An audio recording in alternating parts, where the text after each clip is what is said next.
ప్రేక్షకులందరికీ నమస్కారం అండి. ఈరోజు మనం చాలా మంది ఒక మాట మాట్లాడుతుంటారు. సో వాళ్ళకు సంబంధించిన ఈ వీడియో అన్నమాట. అదేంటంటే వాస్తు గీస్తూ ఏమీ లేదు. మీరు ఇల్లు ఎలాగైనా కట్టుకోండి ఏమీ కాదు అని చాలా మంది మాట్లాడుతూ ఉంటారు. నేను ఒక మాట చెప్తాను, గుర్తుపెట్టుకోండి.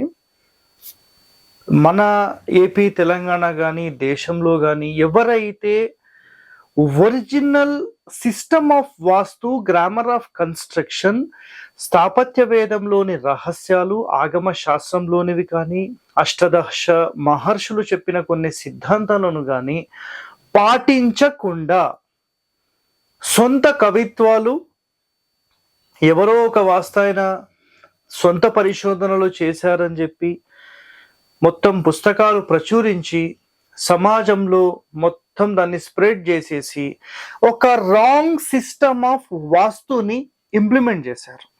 అయితే మనం మన హరివాస్తు ఛానల్లో, లేదంటే నేను చెప్పే ఎన్నో ఛానల్స్లో ఒక కాన్సెప్ట్ నేను ఏం చెప్తానంటే, ఓవరాల్గా ఏది నేను మాట్లాడాను, నేను ప్రతి దానికి ఒక సిస్టమ్ ఉంటుంది.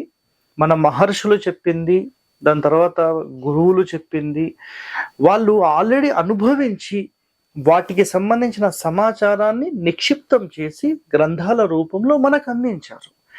అయితే వాస్తు గీస్తూ ఏమీ లేదు అన్న వాళ్ళు ఎంతో మంది ఉంటారు కదా. నేను మీ అందరికీ ఒకటే ఒక మాట చెప్తున్నానండి. అదేంటంటే చాలా మంది ఏదో చిన్న చిన్న పుస్తకాలు, ఎవరో చిన్న చిన్న సిద్ధాంతులు రాసిన పుస్తకాలు అవి చదివి చాలా మందిని భయపెట్టడం కానీ, లేదంటే వాళ్లకు తోచింది చెప్పడం కానీ చేయడం వల్ల సమాజంలో కంప్లీట్గా అసలు ఈ వాస్తు మీద ఒక నెగిటివ్ వర్డ్ అనేది వచ్చేసింది. ఎందుకంటే ఒక్కొక్కరు ఒక్కొక్కలాగా చెప్పడం వల్ల చాలా మంది ఇబ్బంది పడుతున్నారు. సో ఇక నేనైతే ఇక్కడ ఒక మాట చెప్తానండి, గుర్తుపెట్టుకోండి. మేము వాస్తు పాటించము అన్న వాళ్ళు ఎంతో మంది ఉంటారు కదా. నేను ఇక్కడ ఒక చిన్న ప్లాన్ లాగా మీకు గీసి చూపిస్తాను.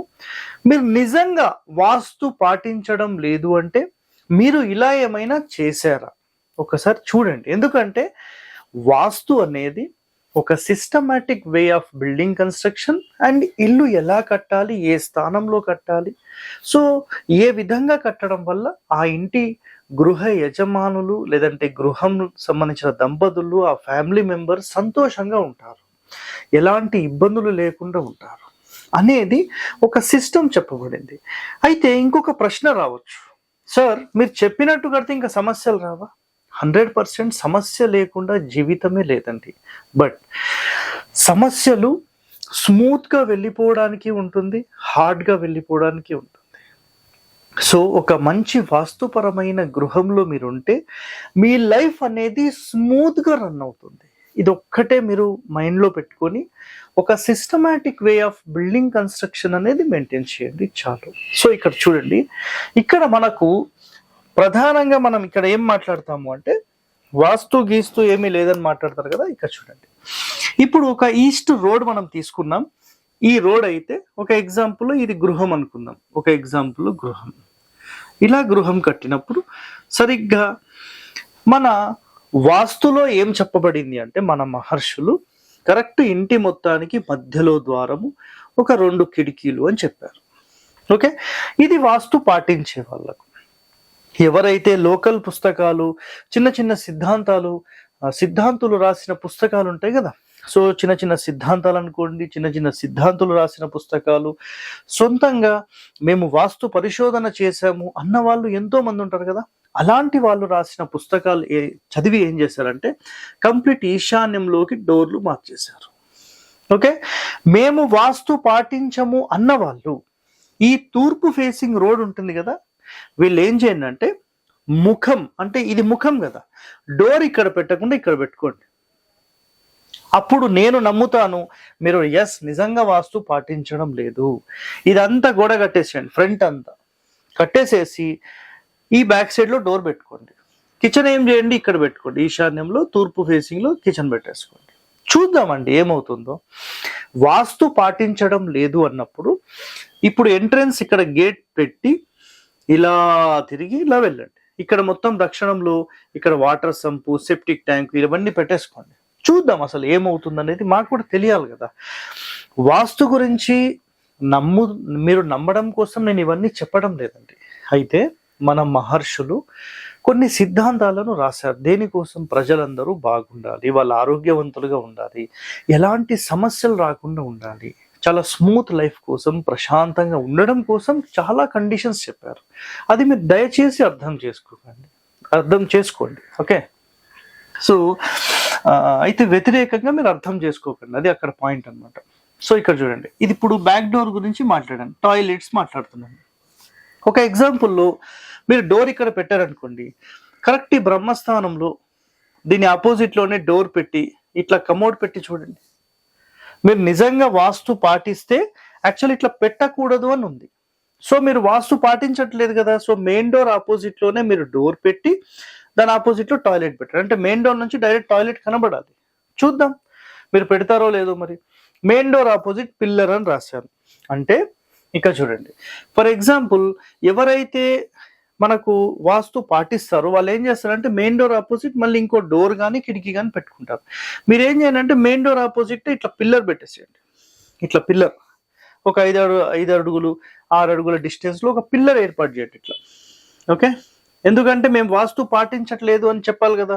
సో వాస్తులో ఏం చెప్పబడిందంటే మెయిన్ డోర్ ఆపోజిట్ ఇట్లా పిల్లర్స్ కానీ మూలలు కానీ పడొద్దని ఉంది. మీరు పిల్లర్ పెట్టండి, చూద్దాం ఏమవుతుందో. సౌత్ వెస్ట్ స్లోప్ అంటే ఒక ఇంటి మొత్తానికి ఈశాన్యం వైపే మొత్తంలో పల్లం ఉండాలి అనేది చాలా శాస్త్రాలు చెప్పాయి.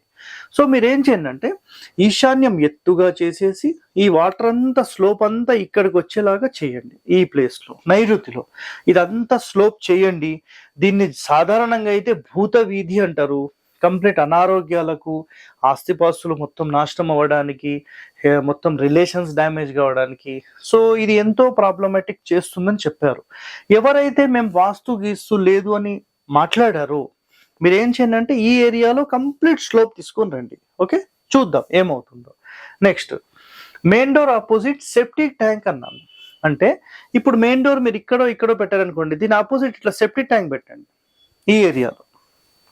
లేదు సార్ మేము ఇక్కడ మెయిన్ డోర్ పెట్టాం, సరే దీని ఆపోజిట్లో పెట్టండి, పెట్టి పైన కవర్ చేయండి, ప్రాబ్లం లేదు.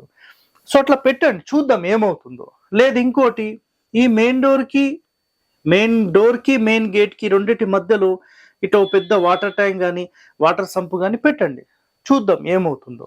Next south east main door, south west main door, north west main door అన్నాను అంటే మీరు ఆగ్నేయంలో, తూర్పు ఆగ్నేయంలో ద్వారం పెట్టి చూద్దాం. ఈ మూలకు పెట్టండి, ఈ మూలకు పెట్టండి, ఈ మూలకు పెట్టండి, ఈ మూలకు పెట్టండి, ఇట్లా డోర్లు పెట్టి చూడండి. అంటే వాస్తు పాటించే వాళ్ళేమో ఇటువైపు పెడుతున్నారు, అంటే ఈ తూర్పు సెంటర్ నుంచి ఈశాన్యం వైపు పెడుతున్నారు.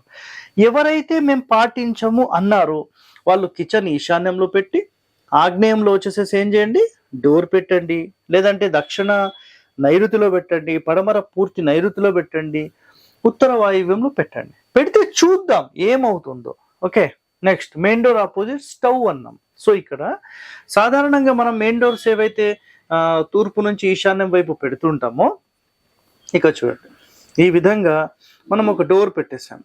ఈ డోర్ పెట్టిన తర్వాత సేమ్ కిచెన్ ఇట్లాగే పెట్టి ఇట్లానే ఒక స్టవ్ పెట్టేసేసి వంట చేయండి. ఇట్లా వచ్చి లోపలికి వెళ్తారు. Systematic way of building construction and మహర్షులు చెప్పిన దాంట్లో ఏంటంటే మెయిన్ డోర్ ఆపోజిట్ స్టవ్ ఉండొద్దు అని క్లియర్గా చెప్పేశారు. ఓకేనా, సో మెయిన్ డోర్ ఆపోజిట్ లో మంట కనపడొద్దు, ఇది condition.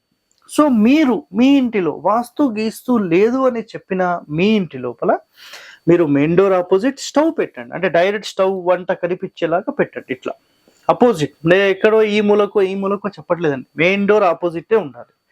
Okay, next south west లో టాయిలెట్స్ అన్నాం.